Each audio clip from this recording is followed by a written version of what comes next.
You're sabotaging your appearance right now. While you're watching this, there are habits running in the background, quiet, normal, almost invisible, that are making you look older, duller, and less confident, without you even noticing. And that's what makes it dangerous, because if it was obvious, you'd fix it. If it was dramatic, you'd react. But these are the kinds of habits that feel harmless. Until one day you catch your reflection in a window and think, why do I look so tired? Or you see yourself in a photo and feel that sting, I look 10 years older. Most people blame genetics, or age, or stress. But the truth is harsher and better at the same time. It's controllable. The Stoics understood something most people still miss. Your appearance isn't just what you were born with. It's the physical consequence of how you live. How you think, how you carry tension, how you treat your body, how you react to the world. Marcus Aurelius warned that the soul takes the color of its thoughts. People read that like poetry, but it's a diagnosis. Your thoughts shape your posture. Your posture shapes your breath. Your breath shapes your face. And your face shapes how people treat you. In the next minutes, I'm going to show you 10 silent habits that destroy your appearance and your presence before you even speak. For each one, you'll get the Stoic fix, simple, practical, and uncomfortable in the right way. But there's one condition. You have to be willing to look in the mirror without excuses. No, that's just how I am. No, I'm too busy. No, it doesn't matter, because what I'm about to point out will feel personal. And that's exactly why it works. Habit 1. Your posture is aging you. Not in a motivational poster way. Not stand up straight because your mom said so. I mean this. Your posture is the first message you send to the world before you speak, before you shake a hand, before you prove anything. Right now, check your shoulders. Are they collapsed forward? Is your neck reaching toward the screen? Is your chest closed? Is your spine curved like you're trying to disappear? Here's the brutal part. You don't do that for 5 minutes. You do it for 12 hours a day, and it shows. A collapsed posture compresses your lungs. You breathe shallow. Your face loses oxygen. Your eyes look tired. Your jaw tightens. Your expression becomes flat. Even if you have great features, you look like someone carrying defeat. Presence isn't just beauty. Presence is alignment. The Stoics trained prososche, vigilant attention, not mindfulness as a vibe, attention as a discipline. Do this today. Set 5 alarms on your phone. When an alarm hits, you don't scroll. You don't ignore it. You check your posture. Shoulders back, chest open, chin parallel to the ground. Relax your jaw. Breathe deeper. It sounds too small to matter. That's why it changes everything. For the next 3 days, adjust your posture whenever you remember. Then watch what happens. People interrupt you less. They listen longer. They respond differently. Not because you became someone else, because you stopped broadcasting "I don't belong." Comment day 1 when you start. Habit 2. Your sleep debt is painting your face. You already know what you look like after 4 hours of sleep. Dark circles, puffy eyes, skin that looks lifeless, a kind of fog sitting on your features. Now imagine doing that every day for months. That's not tired. That's accelerated aging. When you sleep, your body repairs, your skin rebuilds. Inflammation comes down, your face literally reconstructs itself. When you cut that short, you don't just feel worse. You look worse. And the worst part is you get used to it. So you stop noticing how far you've drifted. Seneca was obsessed with time, and time includes sleep. Not because sleep is productivity, because sleep is maintenance. Discipline isn't punishment, it's protection. Tonight, build a simple ritual. 30 minutes before bed, screens off. All of them. No exceptions. Your brain doesn't know the difference between just checking something and keeping myself wired. Read something calming. Journal 1 page. Breathe for 5 minutes, then sleep 7 to 8 hours. Non-negotiable. Here's the challenge. Take a photo of your face tomorrow morning, then sleep at least 7 hours for 7 nights. Take another photo on day 7. Compare them. You won't just see less tired, you'll see more life. Habit 3. Complaining is carving lines into your face. People think complaining is just words. It isn't. Complaining is a facial habit. When you complain, what do? You frown. You tighten your lips. You tense your jaw. You squeeze your eyes. You pull your face into a shape. Now do that 50 times a day for 5 years. Those lines you think are just aging, that crease between your eyebrows, those tension lines around your mouth, that heavy expression even when you're quiet, That's not just time, that's repetition. Epictetus said it clearly. It's not events that disturb us, but our judgments about them. Your face becomes the physical record of those judgments. There are people who look bitter even when they're resting, and there are people who look calm even when life is hard. The difference is not luck, it's mental posture. Here's the Stoic move, the dichotomy of control. When you catch yourself about to complain, stop. Ask one question. Is this within my control? If it isn't, acceptance, not weakness. Acceptance as power, you release it. If it is, action, not words. Action. Do that for 2 weeks, and your face will soften. Your jaw will unclench. Your forehead will relax. People will start saying something strange. You look different. You didn't buy anything. You stopped wearing tension. Habit 4. The way you eat is revealing your self-control. This isn't about a perfect diet. This isn't about getting shredded. This is deeper. It's about whether you live consciously or on impulse. Do you eat with attention? Or do you eat like you're trying to numb something? Do you stop when you're satisfied? Or do you keep going until you feel guilty? Do you choose what goes into your body? Or do cravings choose for you? Every time you eat out of boredom, out of stress, out of emotional chaos, you're training a message inside yourself.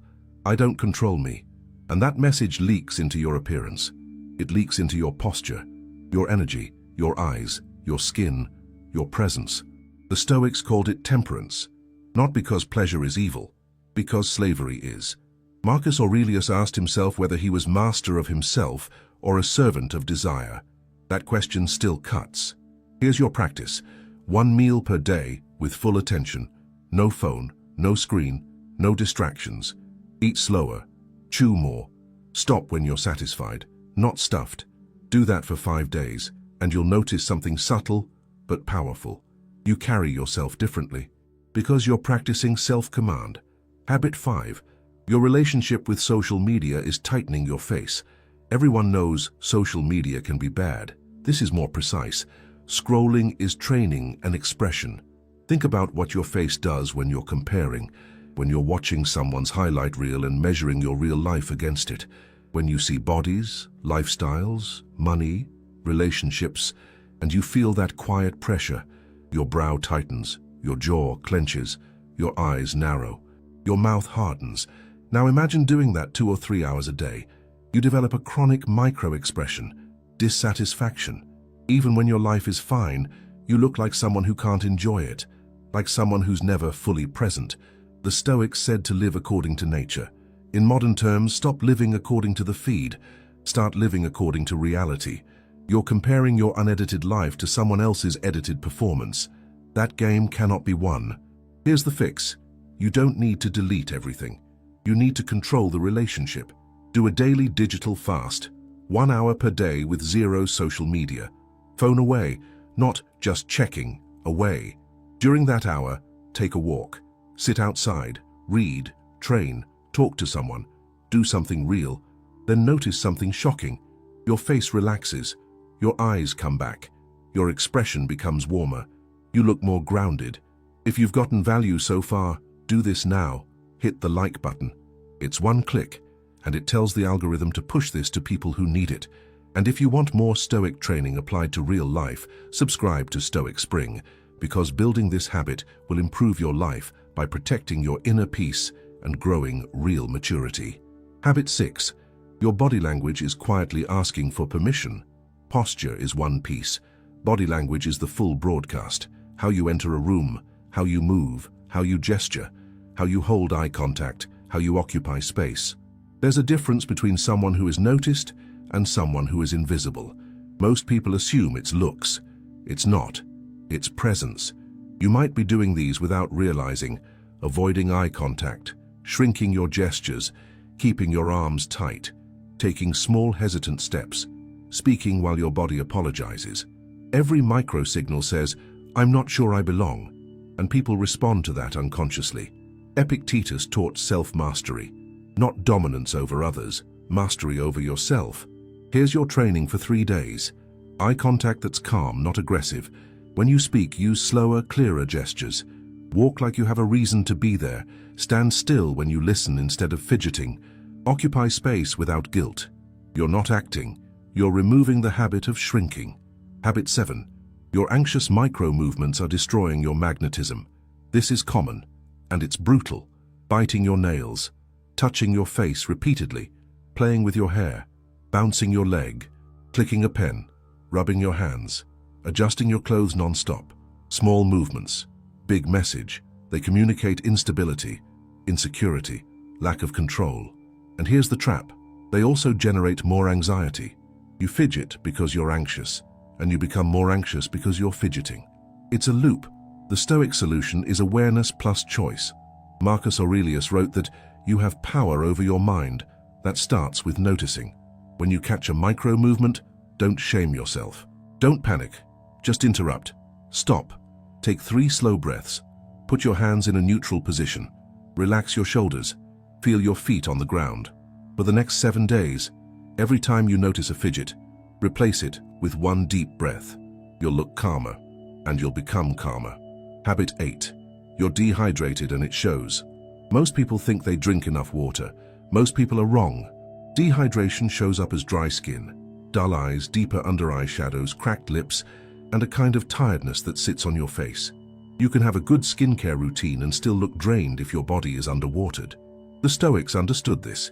Discipline is not punishment, it's systematic self-care. Here's a simple rule: 3 liters a day. Not when I remember, not if I'm thirsty. Thirst is late. Get a 1-liter bottle. Finish 3. No negotiation. In 5 days, your skin looks fuller. Your eyes look clearer. Your expression looks healthier. It's not magic. It's basic maintenance that most people neglect. Habit 9. The way you breathe is shaping your face. If you breathe shallow, you live tense. Shallow chest breathing keeps your nervous system on edge. It tightens the neck. It tightens the jaw. It tightens the face. It closes the chest. It collapses posture. You can't look relaxed if your breathing is screaming danger all day. The Stoic practice is calm under pressure. And calm starts with the body. 3 times a day do this. 10 deep breaths. Slow inhale through the nose. Full belly expansion. Slow exhale. Longer exhale than inhale. After 10 breaths, check your face. Your jaw drops. Your brow loosens. Your eyes soften. You look more present because you are more present. Habit 10. You're not getting enough sunlight and your body looks dim. This is not about burning your skin. This is not vanity. This is life. Daily sunlight supports your circadian rhythm, your energy, your mood, and yes, your appearance. People who never see the sun often carry a grayness in their expression, a tired look that doesn't fully go away. 15 to 20 minutes outside per day. No screen, no scrolling, just daylight and breathing. It's a Stoic practice in disguise, living in reality, not in artificial loops.